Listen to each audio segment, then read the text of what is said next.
always have a keynote speaker, somebody who can talk to you about the journey that you're going to take and what lies ahead of you.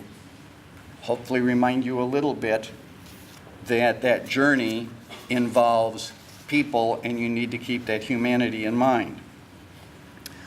The person that we pick generally has a good resume,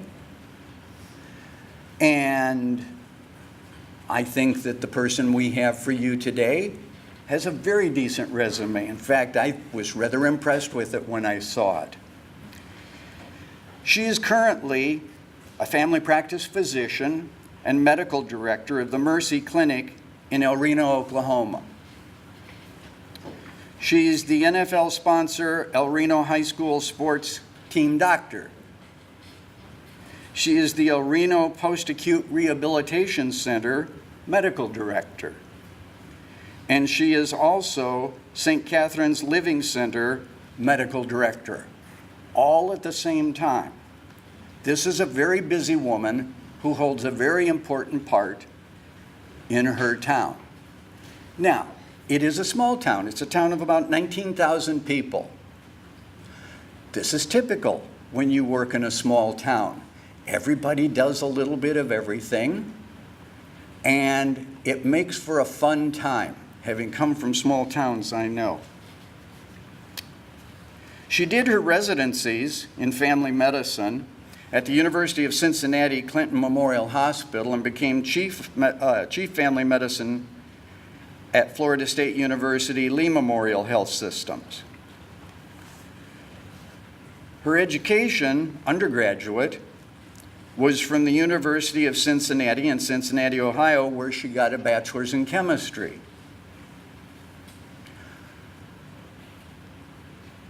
So why did we pick her? Because she did all this as an alum of the University of Medicine and Health Sciences. Dr. Kristin Miller was in the inaugural class of the University of Medicine and Health Sciences. She was, so to speak, our guinea pig. She went through the very first class that we taught. She went through as our very first graduating class. And from those of you, and for those of you who are from Puerto Rico, I would also tell you she did many of her rotations over in Ponce. She speaks fluent Spanish. So it is my pleasure to introduce to you Dr. Kristin Miller.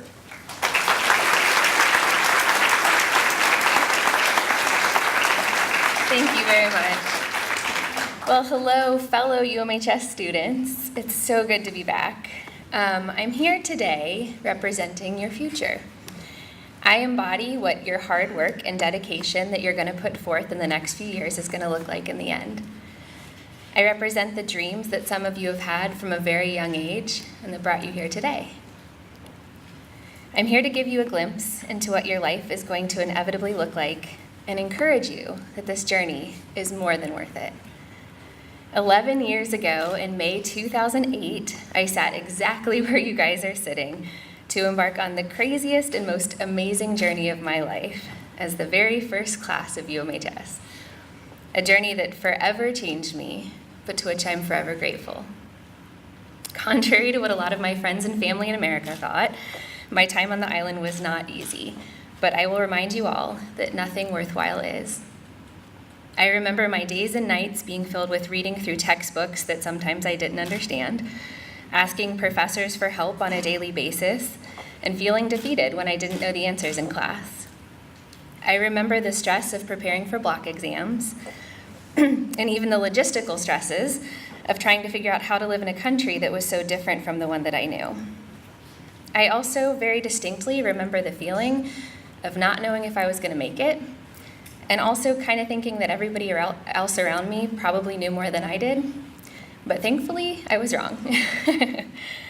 After passing step 1 on my first attempt, it gave me the courage to once again pack up my things and move back to the Caribbean, for my third year of clinicals at Ponce School of Medicine in Puerto Rico. I went on to do my fourth year rotations in places like Maine, Dartmouth, and the University of Cincinnati. I worked very hard during my sub-internships to make connections at various hospitals, and I put my all into each USMLE exam. I applied to 36 residencies, was given more than 30 opportunities for interviews, and even given a few pre-match opportunities, and I landed at the University of Cincinnati's Rural Family Medicine program. Intern year was one of the hardest of my life. I did not know I was capable of working that hard.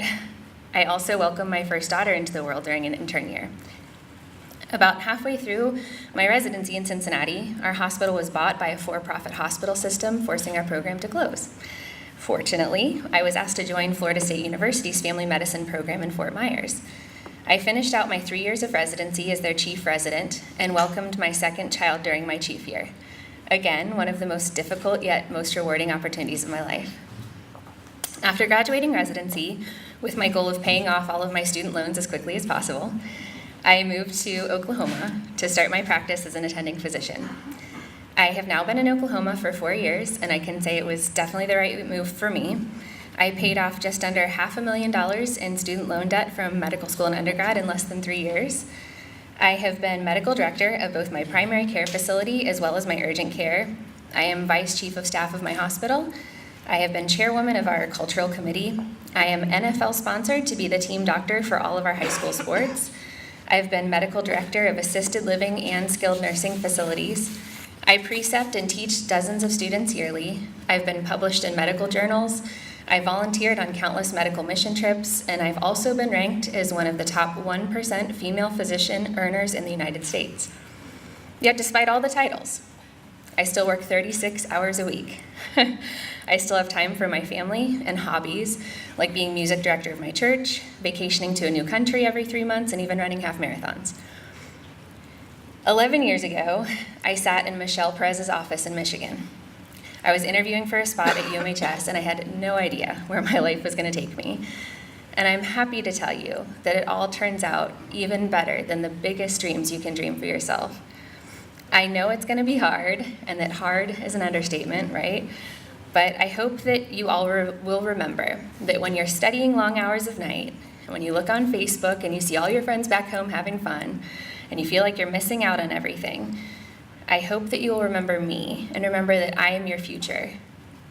I hope you'll remember that every ounce of sacrifice that you put into this is going to return to you 100-fold.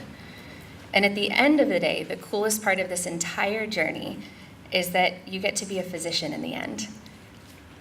I get to touch dozens of lives every day. You're entering into medicine in a very tricky time, when some people would tell you you might not even want to become a doctor. You should go into something like being a businessman or being a lawyer. But I'm here to tell you that if your dream is to help other people and also have a good life, you're in the right place. I encourage you not to get bogged down by all the politics of medicine, but rather to remember that medicine in its purest form has always been to take good care of people. And UMHS provided me with the tools and skills to be able to do just that. I want to welcome you today to a group of elite human beings known as physicians.